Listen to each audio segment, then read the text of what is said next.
Welcome to the Manders Mindset Podcast. Here you'll find both monologue and interviews of entrepreneurs, coaches, healers, and a variety of other people, where your host Amanda Russo will discuss her own mindset and perspective and her guest mindset and perspective on the world around us. Manders and her guests will help explain to you how shifting your mindset will shift your life.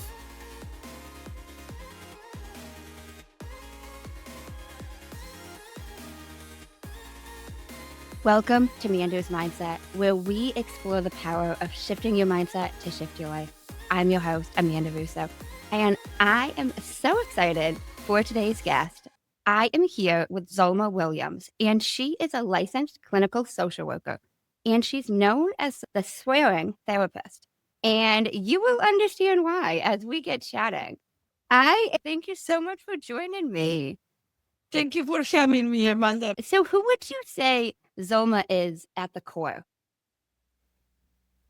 Zulma is a warrior. Zulma is someone who doesn't give up no matter what life presents and keeps pushing through the challenges and wants to inspire others to do this. Have you always embodied that and embodied wanting to inspire others? No, not necessarily. So I guess that I did things that were inspiring to others, but I was like, and that's what I did, right? Like moving from Argentina to America, for example. I was 31 when I moved, and people were like, oh, that is so courageous. And I was like, oh, yes. To me, the real courageous people are the ones who remain in Argentina because they're suffering a lot more than me adapting to a new culture, right? So I guess that was inspiring, but it wasn't like, oh, I want to inspire you. It's like, that's what the fuck I did, basically. So can you take us down memory lane a little bit? Tell us about your childhood, family dynamic, upbringing, however deep you want to take that, but lay the foundation a little bit. Of course. So I was born and raised in Buenos Aires, Argentina. I'm the baby of 4. My older brother is 10 years older than me. Then I had another brother who I never met because he passed away when he was a baby. And then my sister, she's 7 years older than me, although she says that she's younger than me. And then the baby, like, surprise, like I was not, like, what was I? I like, oh, wow, here I am. My mom was a stay-at-home mom. And my dad was the one working and providing something that was very normal, if you would, at that time in that society. And then my dad left when I was 8. Divorce was not legal in Argentina at that time. So they couldn't remarry even if they met someone else. But my dad left and I was seeing him every other weekend. And it became a very enmeshed relationship with my mom because my siblings were already teenagers, right? My brother was 18, my sister was 15, and they were doing their own thing. And it just became my mom. And I was like, oh, I'm mom's best friend, right? And then it translated in a lot of unresolved trauma growing up because I was like, oh, I felt responsible for her happiness. And it took me a lot of fucking therapy to realize that it wasn't my responsibility. But at the point, that's how I felt. Then I continued to grow, graduated high school. I went to the university there.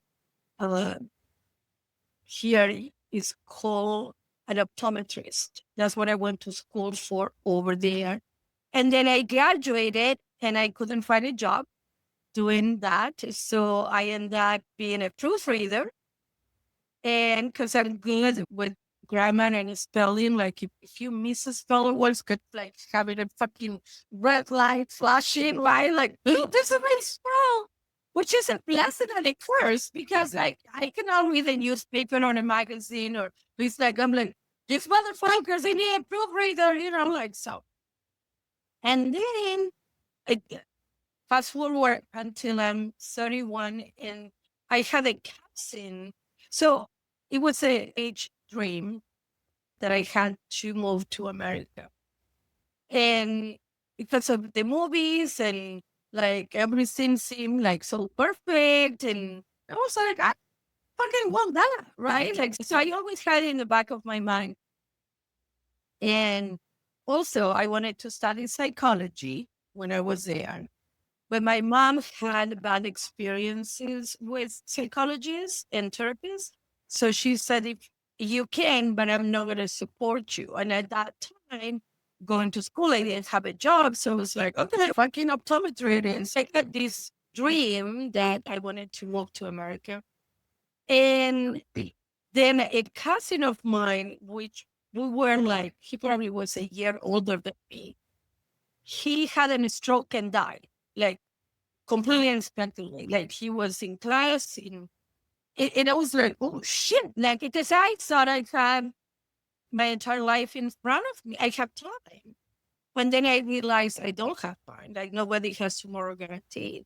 And I went to my therapist at the time and I said, I'm going to America in December.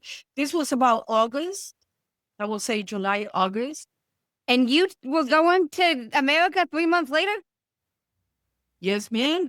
So at the time, I was living with my mom because I didn't have a job. I didn't have a boyfriend or a husband. I didn't have children. So when you have nothing, you really have nothing to lose. So it was an adventure coming here. And my mom said, if it doesn't work out, you always have your place here. So I came. My dad was not happy that I was, what are you going to do? And, like, but it was, I'm 31 and I'm still living with my mom. And it's not because I didn't want to work, it's because the socioeconomic situation in the country and 30 years later is the same shit. Like I was there in March and it's like they are dealing with the same issues from 30 years ago. So, and that's what I move away from, right? Like, it's like, it has to be something that is more organized, that is not as corrupt. Because I always say, I didn't become hardworking when I moved to America. I already had my work ethic. But if I don't have a fucking job, how can I show you what my work ethic is, right? So I moved here in December of 1996, step out of the plane, and it's like, I'm fucking stepping into winter wonderland, right? Like it's like, oh, like the fucking movies, all the Christmas eggs and reality set up perfectly. But at the time that we step out of the movies, and I had an uncle and his family living in California. So that's where I went. And I was living with them for a couple of weeks until I found, my uncle found a place where I could move in and be a roommate to another family. And it was funny because I'm walking, right? I'm venturing out, walking, exploring the neighborhood. I couldn't cross the street because the fucking light was never, because I didn't know you had to push a button.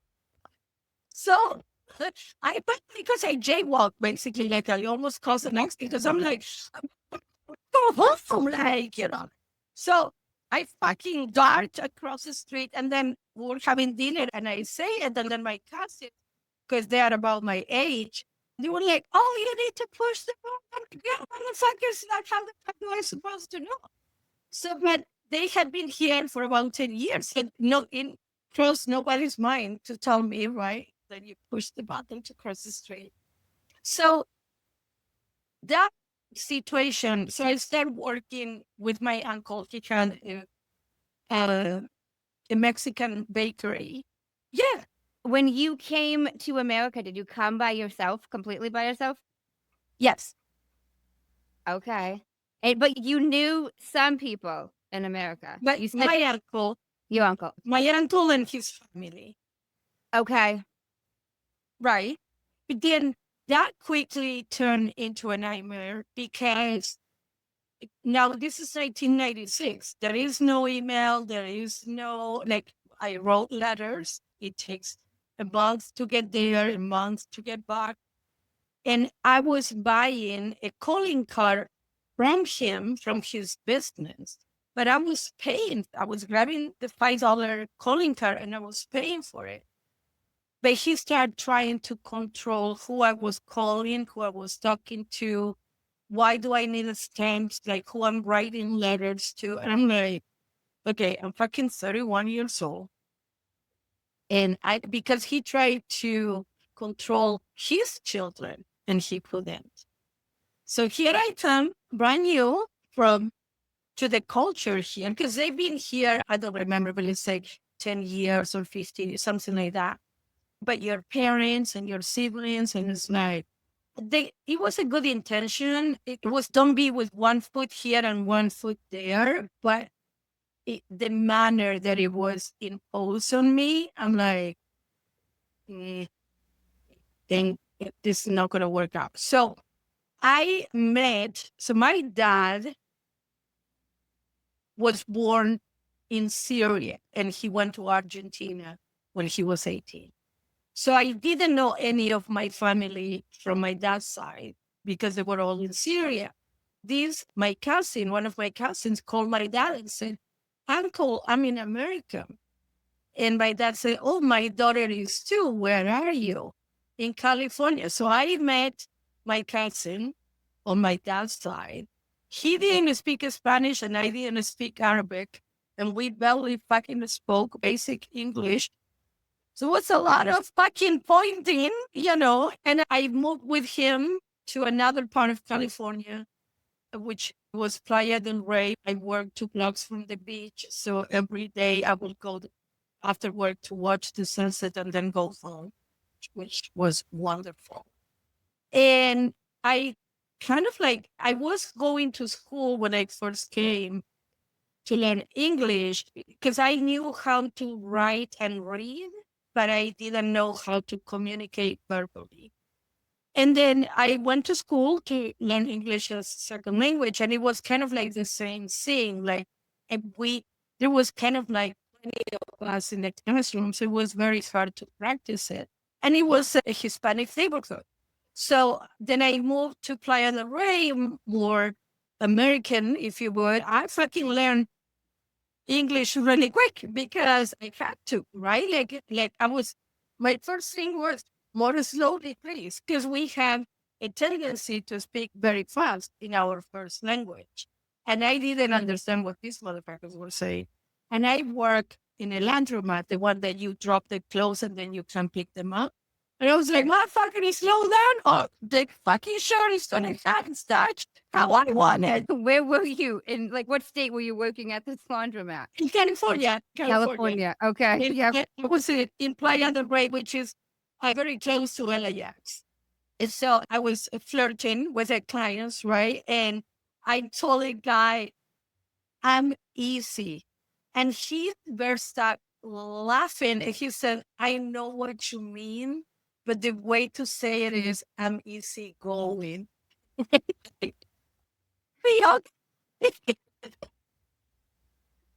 it's hard. So for teaching me the right way to say it. And then I started working in doing different jobs, and I learned I was working in the dry cleaners. And then those dry cleaners were expanding into Nevada, and they sent another person to see if we liked it, because they wanted to expand the concept here. And they sent us in April. And we were like, oh, yeah, it's a little windy, but it's okay. So we said yes, and we moved in May, and then it was like 115 degrees. That was really bad. So that's how I ended up in Nevada.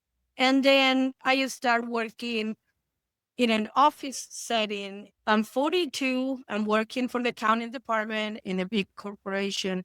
And I started kind of thinking about my future. And I was like, I'm not sure I want to be doing this for another 25 years. So I enrolled myself in school on my bachelor's of social work, right? I always had this passion for helping others. And I'm like, and I want the listeners I want to emphasize that if you want to build something new, you can still be doing what you are doing and build that in parallel. So I didn't leave my job. I was still doing accounting full time, and I enroll in school full time. So while I'm doing what I'm doing, because I still need to pay the rent, I'm building a different future. Did you have any hesitations about going and getting your bachelor's at 42? I was terrified because I didn't go to school here. I did high school in Argentina. And it was a lot easier to get a GED here than trying to, translate everything to make it valid here. So I just took a GED. And so I remember my first class, I was like so afraid to participate. And I was very self-conscious about my accent and English not being my first language and all those things. And I remember going to talk to my biology professor, and I said, I want to participate, but I'm scared of pronouncing the word the wrong way. And he was an asshole as a professor. But in that meeting, he was very supportive, and he pulled out a book and he said, how do you say this? And how do you say this? And then she was like, that is perfect. I don't want you to not participate. And that gave me a lot of confidence. And then I was going to the writing lab like there was nobody's business, because I was like, I want to do it right the first time. The school provided these services, so why not? I graduated at 46. I graduated in December, and I was going to start my master's in August of the following year. And then 6 weeks later, I got diagnosed with breast cancer.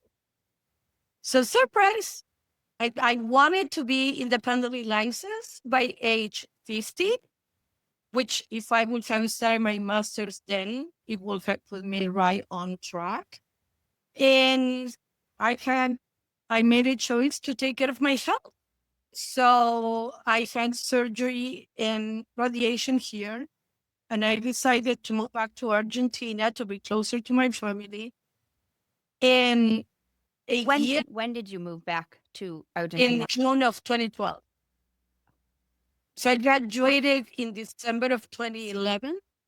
I had my surgery in April, and then I moved back in June of 2012. So I continued my treatment there. And a year and a half after I moved, my mom passed away unexpectedly of a heart attack. So I was like, when I look back, it's like, yes, I did go there because of my cancer diagnosis and wanted to be close to my family. But I think that the bigger picture of me going back there was so that my mom could see me that I was doing well. Okay, I don't have children, but I presume as a mom, like I tell you, oh no, I'm doing okay. And then I hang up the phone and you're like, no, you're not, right? Like you're still worried.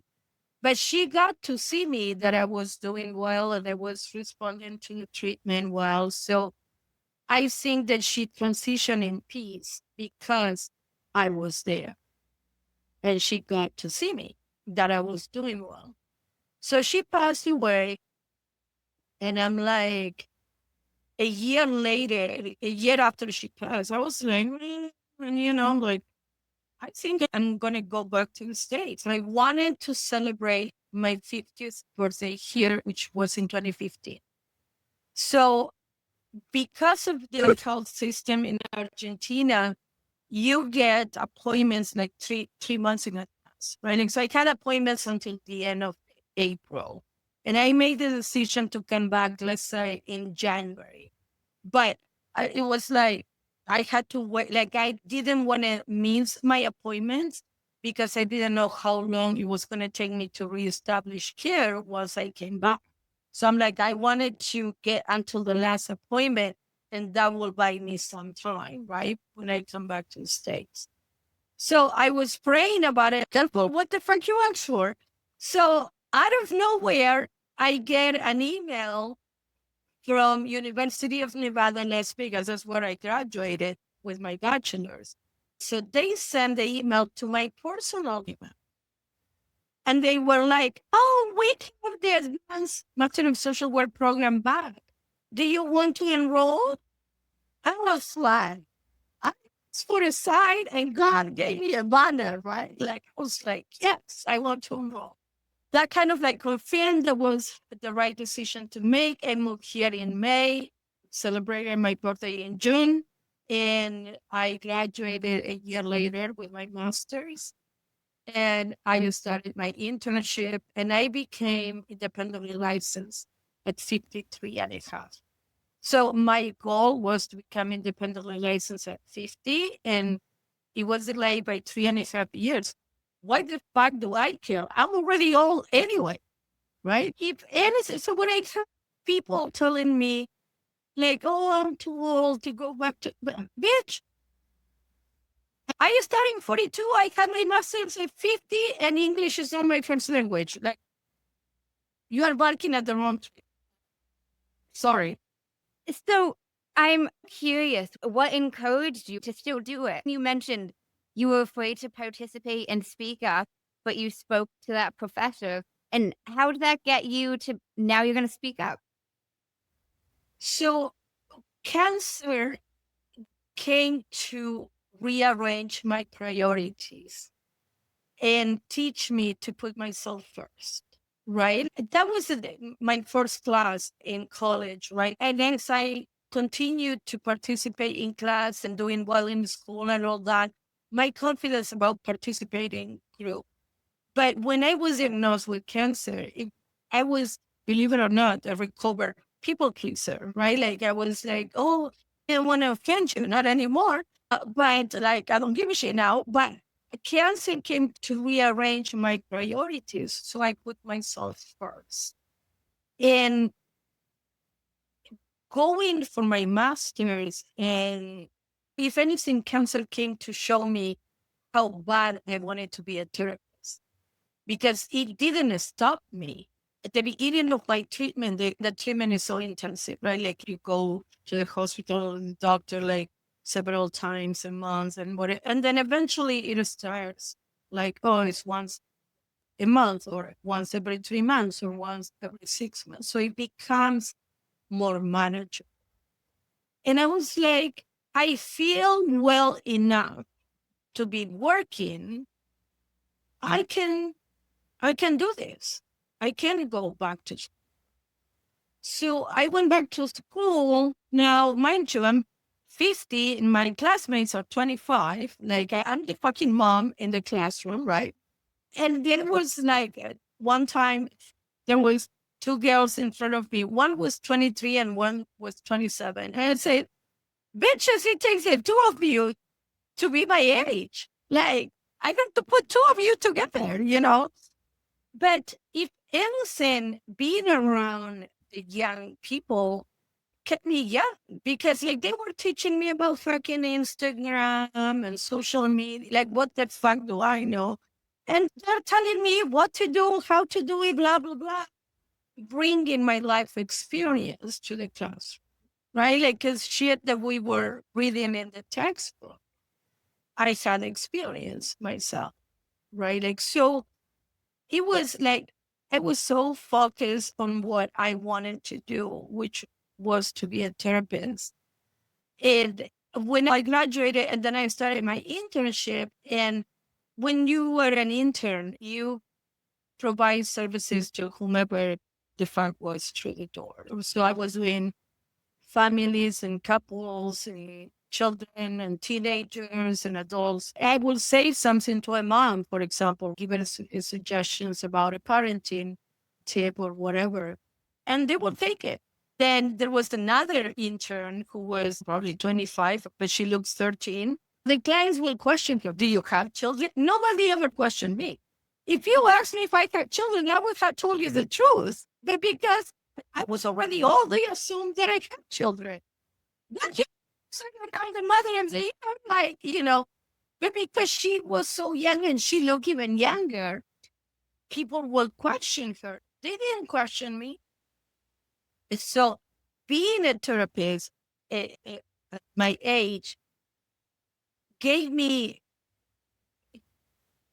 a confidence transmitted a confidence to the clients that I knew what I was talking about, because you assume that, oh, I'm fucking old, that I know, right? Like, so it helped me connect. So now I work with adults only. It helped me connect with this population, because it's like, you know what? Life is too short. I don't have time to be sugar coated shit. That's why I'm the slutty therapist. I'm like, I'm gonna tell you how I see it, not necessarily the truth, but I'm gonna tell you how I see it. And then if you want to get better, we're gonna hit the ground running. What would you say was the most difficult part of your breast cancer diagnosis?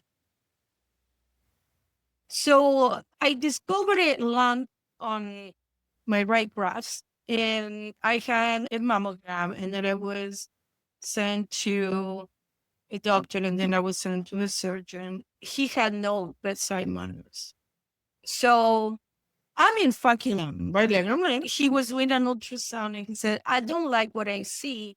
I want to do a biopsy. I was like, okay, let's do the fucking biopsy. So then he did the biopsy, and I had to wait for the result. And I was doing research in different forums of women who were going through this. And one of the things was like, okay, if it is cancer, you ask these questions. If it is not cancer, you ask these questions, and make sure that you bring a friend, because if it is cancer, you are not going to remember anything after them. That was all on the forums, right? Like, so I brought a friend. Here are the questions if it's cancer. Here are the questions if it's not cancer. And I'm sitting on the table, and he's not even making eye contact. Like, he's over here looking at the fucking computer or whatever that he was doing. And he was like, yeah, I'm right. You do have cancer. That's how I found out about the diagnosis. So then my friend took over, because I really don't remember anything after that. But the lack of bedside manners. So, and I think that is because he had been a surgeon, a breast surgeon for many years. He was an older guy. And I think that he was so used to giving this news that he didn't realize that this is life changing to me. And I think that not having that compassion. Now, I'm glad he was such an asshole, because he helped me appreciate my oncologist is a sweetheart. So it's like, it gives you a different perspective. But I think that the worst thing was how the news were delivered. And I hope if anybody is a breast surgeon that they are listening, to understand that it's like, you might deal with this shit on a daily basis, but to the patient, these are news that change this person's life. So that was the most difficult thing, because then, okay, so I have cancer. So what are the plan? What is the plan? What are my options? Blah, blah, blah, which was the questions that my friend asked, because I didn't have the capacity. And then after that, to learn to ask for what I needed. People around the patient, I lost a lot of friends because of the diagnosis, simply because they didn't know how to fucking be there for me. But also, looking back, I had to learn to ask for what I needed. So, because you don't know how to fucking help me. But if I give you a couple of suggestions, then you can grab them and help me, right? Like, so at the time, I didn't want to talk to nobody. I did tell my family and a couple of close friends, but the rest of the people. So I sent a massive email saying, I have this news. I've been diagnosed with breast cancer. I don't feel like talking right now, but I will appreciate an email. And then people emailed me back, and then I read it in my own time. crying, like I cry a lot, but I wanted to cry in my own time, in my own way. Like I don't want your pity. I wanted you to be there for me. And another thing that I realized is people were very careful about what they were talking to me about. And cancer became the main thing. But I'm still a person. Cancer is one part, like I have cancer. And that's why I say I had cancer. Cancer didn't have me. Because I wanted to, like I had a friend, she was talking to another friend. I didn't want to tell Zulma that I got in a fight with my boyfriend because of what she's going through. And I'm like, no, I want you to tell me that you got in a fight with your boyfriend because it brings me a sense of normalcy. I'm still Zulma. I'm not the cancer. But it's like everybody's like walking around with like on eggshells because I have cancer. I'm like, I'm the same fucking bitch I was before the diagnosis. Like, and I didn't want to be cancer to be the center of the conversation. And I understand it is difficult for people because they want to know how are you feeling and what is the plan and when are you going to the doctor and all those things. But I had to talk to the doctors and the tech and everybody about my diagnosis for my medical care. The last thing I want to do is go out to dinner with you and talk about my cancer diagnosis. So tell me about the asshole that he was disrespectful and you got him in fight with. You know what I mean? Like it brings me back to the normalcy that I was missing because my entire life was upside. So those things kind of like were difficult, but then, I found a way around them. But the way that the diagnosis was delivered and then learning to ask for what I needed.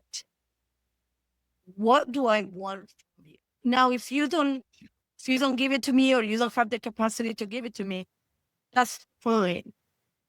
But it's like you cannot say I didn't know because I'm asking what I need for what I need at the time.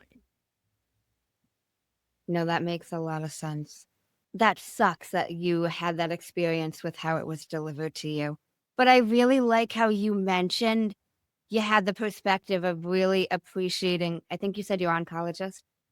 He Because said just like, yes. And also I realized that I learned to not make a person. The surgeon is a fucking asshole who has no bedside manners. That has nothing to do with me.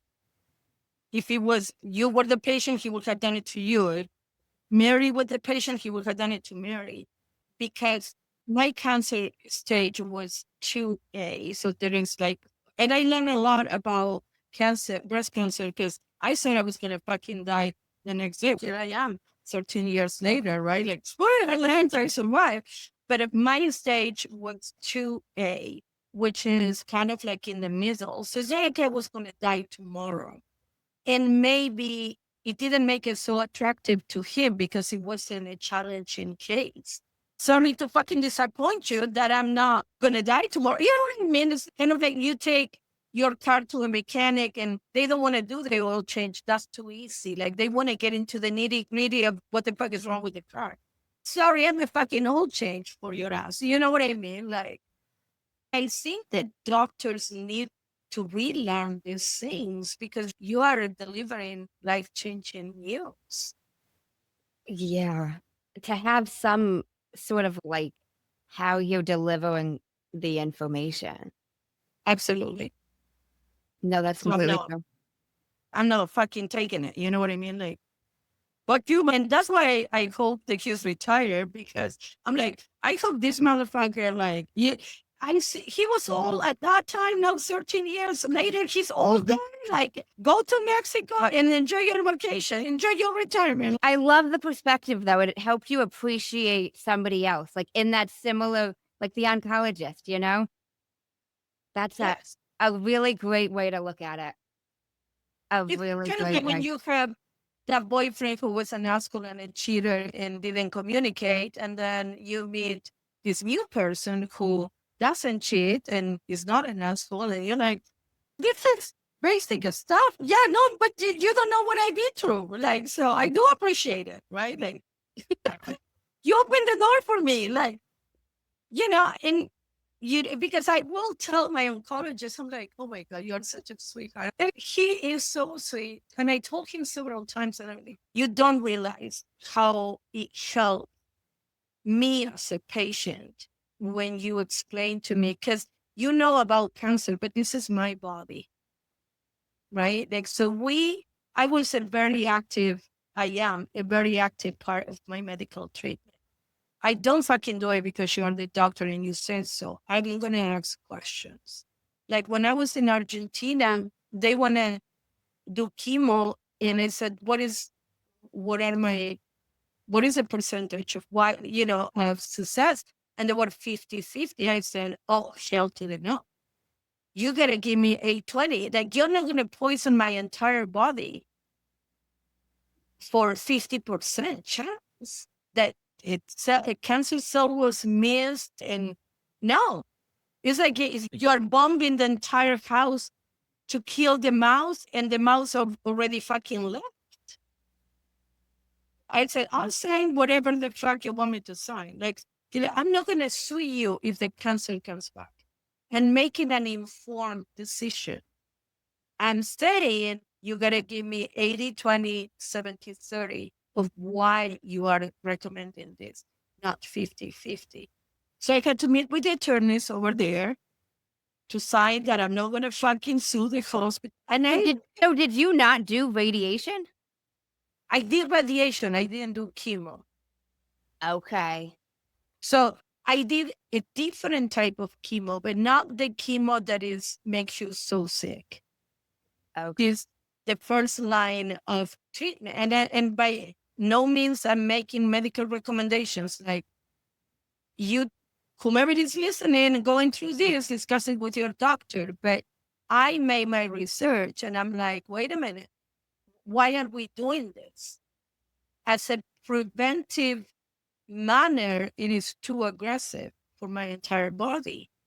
So I met with it, and I risk being not taken as a patient because I'm not following the hospital protocol.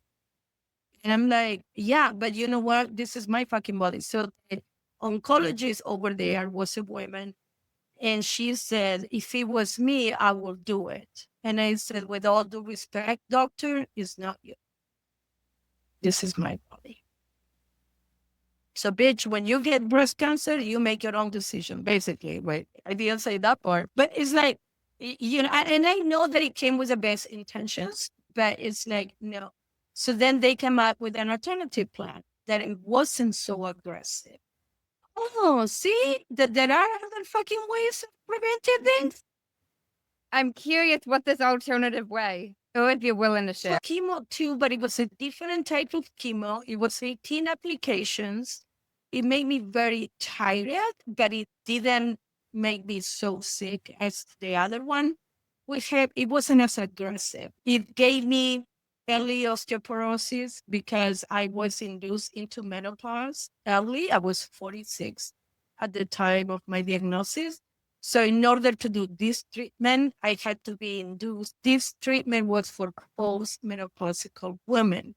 And I still had my period at the time. And they said, we can induce the menopause chemically. So I get a shot every month so that my period wouldn't come, right? Girlfriend, I was in fucking paradise. Like, this year, this shit, like a PMS. So I got my shot every month. But then one of the big side effects of the treatment was that I was going to develop osteoporosis early. Basically, I had the bones of a 75-year-old at 46. But guess what? I'm not into fucking sports, extreme sports, or running a marathon. I don't give a shit. So we found an alternative treatment that worked for me. Who has the fucking cancer? Did. So it needs to work for me, not the cookie cutter treatment. And again, I encourage anybody who's going through any medical diagnosis to do their research, inform yourself, ask questions, and I'm asking the questions. And that's why I love my oncologist because he took the time. Like if he will suggest something, he sat down with me and he explained why. When COVID hit, he suggested that I take the shot, right? Again, it was against the COVID vaccine. And then I started reflecting and I said, bitch, if you trust him with your life for the cancer, and mind you, like he had getting the shot and his wife got the shot and he brought his mom from California to Nevada to get the shot, right? So it's not like he's telling me something he's not willing to do. Bitch, you're trusting him with your cancer. You're trusting him with your life for the cancer. Like you don't get to pick and choose what he's good at. So I got the shot. And I told him, I said, you know, I was resistant, but then I started thinking, like, I'm trusting you with my life for my cancer diagnosis. Why the fuck wouldn't I trust you with, what you're suggesting for COVID? So, like a lot of self-reflection, but also a lot of like inform yourself so that you can ask questions and then make an informed decision. No, that makes so much sense. I want to transition a tad. You call your therapy services Dragonfly Therapy. And I'm so curious where you came up with that name. Absolutely. So dragonflies represent the change that comes from the inside. So dragonflies fly across the water and they eat the bacteria that is on the surface so that the light can come into the ocean. So that's how I came up with it because of the symbolic meaning of dragonflies. That's beautiful. They can change. Love that.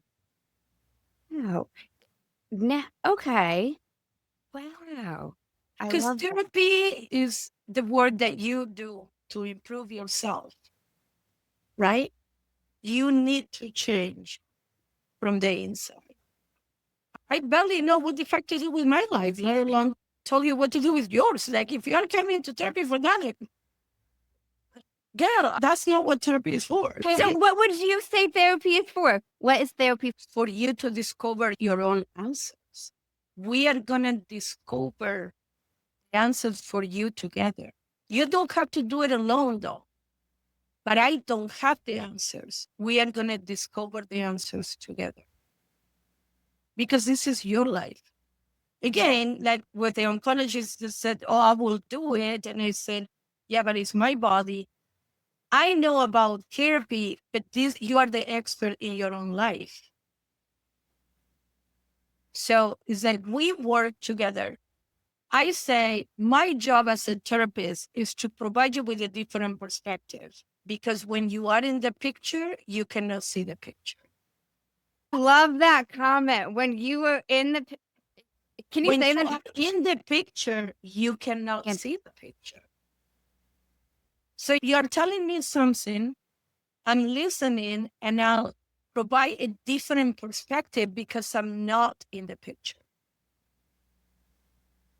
And I'll give it back to you and say, like, oh, have you considered blah, blah, blah. You're like, oh, no, I didn't see it that way. That's why you pay the big bucks. Right? So, but we work together. You are the driver and I'm the passenger. I'm kind of like the GPS.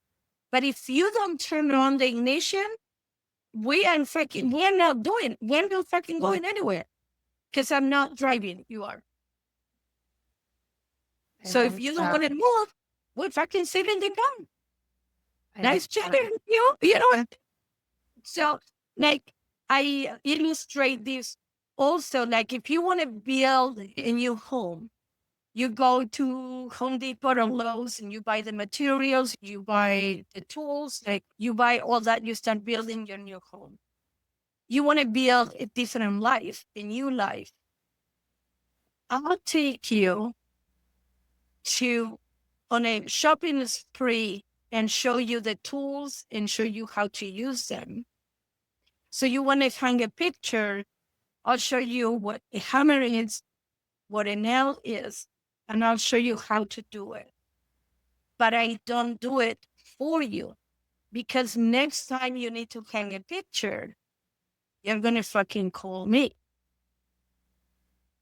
So I'll show you the tools and I'll show you how to use them. But if you want to hang the picture, you have to do it yourself. And you don't have to bring the camera in your purse everywhere you go. You keep it in the garage. You know what it's at and you know what it's for. No, here is a camera, and this is how you use it. But you do it. That's why it's personal work, because I don't just sit on my chair and give suggestions.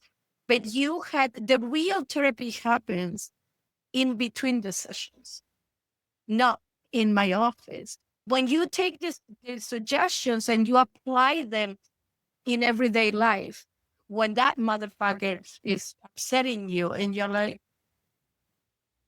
taking that deep breath, taking a step back, analyzing if this is personal, right? Which 9 out of 10 times it's not. And I have a lot of people tell me, and I heard your voice like telling me, taking a step back. Yes, that's my job as a therapist. So the 50 minutes we spent together, like the real therapy happened the other 6 days and 10 minutes. You are not with me. My goal as a therapist for you is to get you the fuck out of my office as soon as you walk in. That means that I gave you the tools and now you are in the world using them. So that's my perspective on therapy. And that's why my ideal client is a highly motivated adult who wants to get better. I don't have time to be cuddling you into like, oh, well, when you are ready, wait. No, bitch, you fucking call me when you're ready. Like, I don't have time. Life is too fucking short. And I clients thinking that they are ready and then they quickly realize they're not. Because we're going to hit the ground running. You're going to find out really quick that, oh shit, like this bitch is serious. But it's your money, it's your time. Like, if I give you homework, I use a lot of cognitive behavioral therapy, so it involves a lot of homework, right? And I'll give you homework to take a deep breath and use a grounding technique, for example, right? You're anxious. I'm like, okay, take a deep breath and use a grounding technique.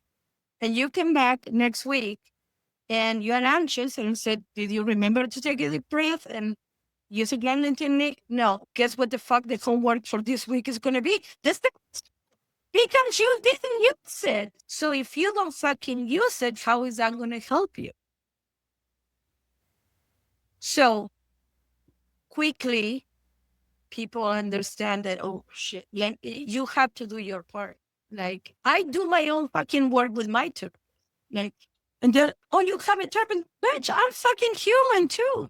Like, do you talk about me with your therapist? The last thing I talk about with my therapist is your fucking ass. Like, I have my own shit to talk with my therapist. You know, I'm talking to my therapist and she says the same shit. I'm telling my clients. I'm like, no, that's what I'm fucking teaching. And again, when you are in the picture, you cannot see the picture. So that's why I need that neutral person to help me with my own blind spots. Because like if I get angry, when we get angry about something, 9 out of 10 times it's because we're personalizing, right? Like I'm making about me and it may have nothing to do with me. You're an equally opportunity offender and I'm offended because you said something wrong. Bitch, you think you're special, you're no. Like I'm offending everybody. Like you're making about you. It's not about you, right? Like so when I get angry about something, I'm like, bitch, are you personalized? Right? Like, because I'm making it about me and it may have nothing to do with me. So it's like having my therapist guiding me through this thing when I'm angry for a longer period of time. So it's not that I'm not angry anymore. It's just that I don't stay angry as long. That is a sign of my healing. It's not that I'm not having the feeling, it's that I'm not staying in the feeling that long, right? Healing is kind of like a spiral, it's circular, right? Like, so you're going to hit the same spot as you are healing. But it's not about not having feelings. It's about realizing that, oh, this shit doesn't affect me as much as it used to. So that's what shows progress. We are looking for progress, not perfection, right? So it's like, oh, I went through a similar situation and I wasn't angry as much or as long. Okay, we're making progress. Maybe the next situation, you're going to be like, oh, this is not about me, and didn't even get to the anger part. But all these reactions are information.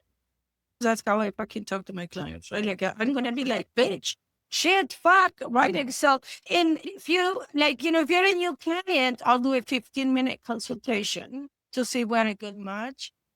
Shit and fuck is going to come out of my mouth. If you have a problem with that, I'm not the therapist for you. And it's okay. I will give you referrals, but I'm not going to sit in my own fucking office that I worked so hard for. Be like, oh, gosh, that's not who I am.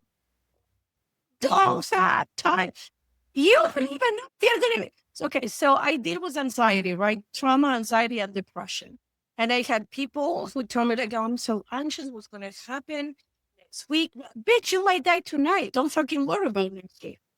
So take that deep breath, ground yourself, do research, and then you're not going to be as anxious about the meeting next week. But you not sleeping tonight, it ain't going to bring the meeting anytime sooner. So,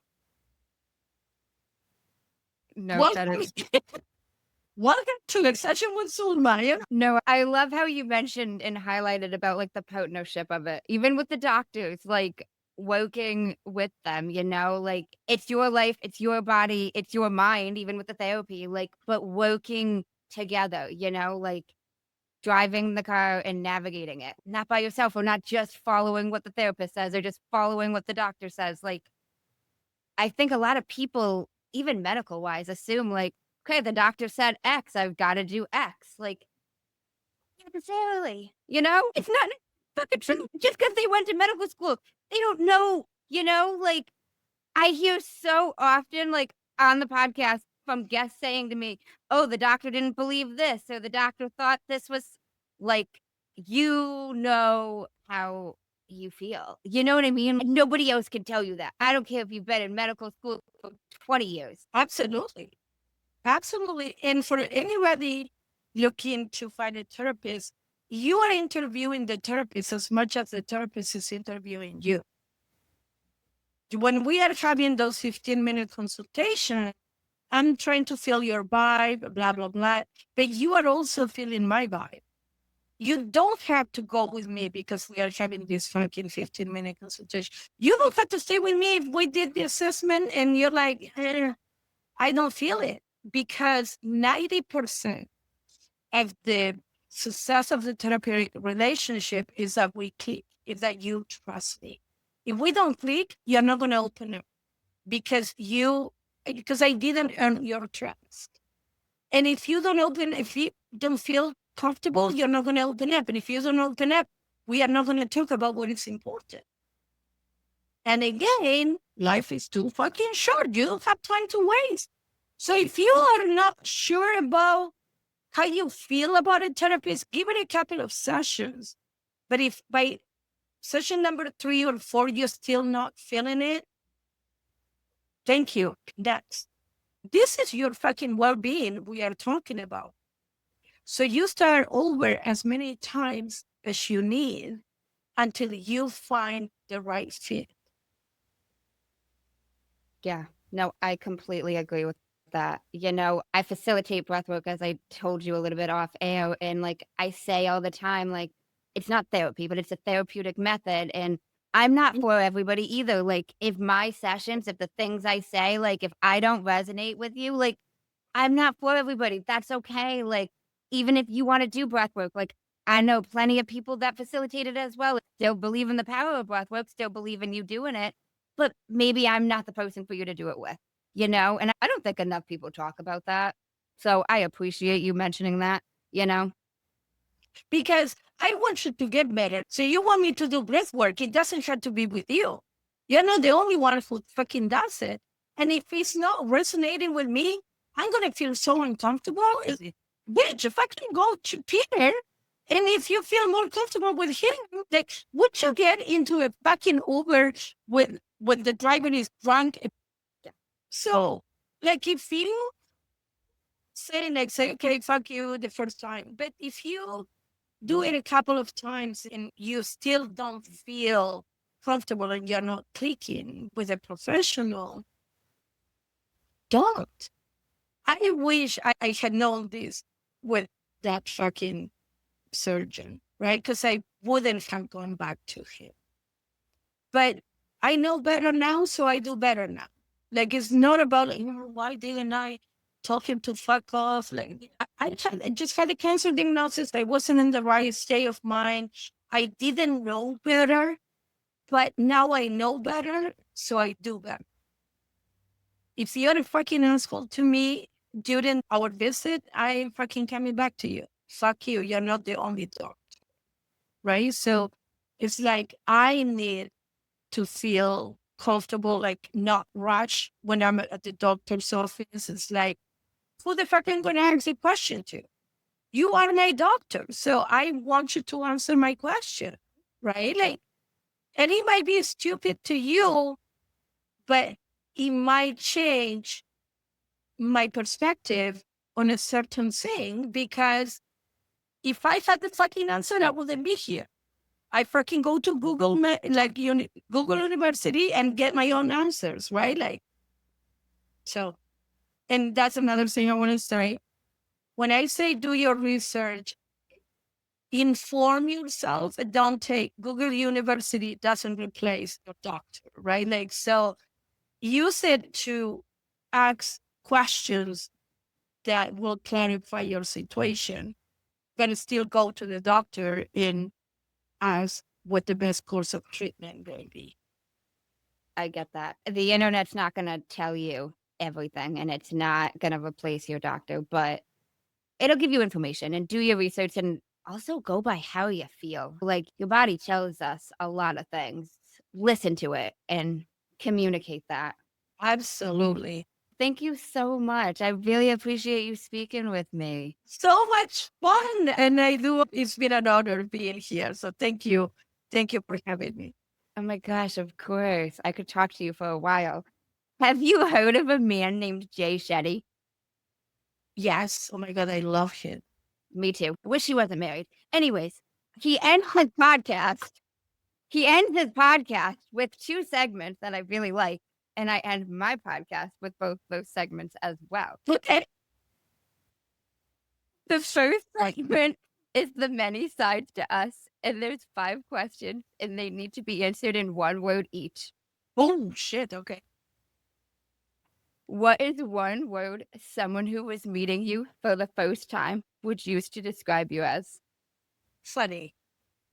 What is 1 word someone who knows you extremely well would use to describe you as? Loyal. What is 1 word you'd use to describe yourself? Warrior. What is 1 word that if someone didn't like you or agree with your mindset would use to describe you as? Conceited. What is 1 word that you're trying to embody right now? Hope. Second segment is the final 5, and these can be answered in a sentence. What is the best advice you've heard or received? You are doing better than you think you are. Why is that the best? Because I couldn't see the progress that I was making, and I wasn't giving myself enough credit. What is the worst advice you've heard or received? Don't try it. What is something that you used to value that you no longer value? Other people's approval. If you could describe what you would want your legacy to be as if someone was reading it, what would you want it to say? That everybody has within themselves the power to keep moving forward. So just keep putting one foot in front of the other. If you could create one law in the world that everyone had to follow, what would it be? And I want to know why. Follow your heart, because it will take you places outside of your wildest dreams. Thank you so much for speaking with me, Zulma. Thank you for having me. It's been such a pleasure. And I want everybody to know that if you woke up today, that means that your mission in life is not complete. So keep pushing through. You have 100% track record of being successful, of overcoming any challenges that you face in your life. How do I know? Because you're here. So this challenge is not going to be any different. Keep pushing through one day at a time. Thank you for having me. I love that. Thank you so much, Zulma. I really appreciate it. And where's the best place for listeners to connect with you? My Instagram at the Swearing Therapist. And also I started my own podcast. It's called Keeping It Real with Zulma, the Swearing Therapist. I will link that in the show notes. Thank you. My pleasure. Thank you. And thank you guys for tuning in to Amanda's Mindset. Thank you guys so much for tuning in to that powerful conversation with Zulma. I hope it was as inspiring for you as it was for me to have that conversation with Zulma. A few reflections that really stood out to me that I want to leave you guys with to reflect on. First of all, resilience is built. It's not something you're born with. Zulma's story of starting over in a new country at 31 years old and then launching a new career in her 40s reminds us that it's never too late. You can rewrite your story at any point. It takes guts, but the life you want is worth building, one step at a time. Another powerful takeaway that Zulma talked about is that you are allowed to question authority, whether it's a doctor, therapist, or anybody in any prestige position with some sort of authority. You have the right to advocate for yourself and to question things that they say, things that they tell you. Zulma's cancer journey showed how important it is to ask questions, seek second opinions, and to trust your intuition. Our bodies will tell us things. It will give us signs. Next, healing doesn't mean perfection. It means progress. I love how Zulma talked about not staying in emotions as long or learning to respond differently over time. That's real growth. Zulma also emphasized that therapy isn't about getting told what to do. Therapy is about discovering your own answers. I loved her metaphor of being the GPS. You are still the one driving the car. Lastly, Zulma is the swearing therapist, but swear words or not, we need more realness and more genuine authenticity in these energetic healing spaces. Zulma shows up unapologetically herself. And that authenticity is exactly what some people need in order to feel safe and seen. Showing up unapologetically, authentically ourselves allows other people to feel safe, to feel comfortable showing up unapologetically as themselves. I hope this episode resonated with you guys. Thank you guys so much for joining me in this episode of Mando's Mindset. Keep breathing, keep shifting, and remember, everything is figure-outable. In case no one told you today, I'm proud of you, I'm rooting for you, and you got this. As always, if you enjoyed the show, I would really appreciate it if you would leave me a 5-star rating, leave a review, and share it with anyone you think would benefit from this. And don't forget, you are only one mindset shift away from shifting your life. Thanks, guys. Until next time.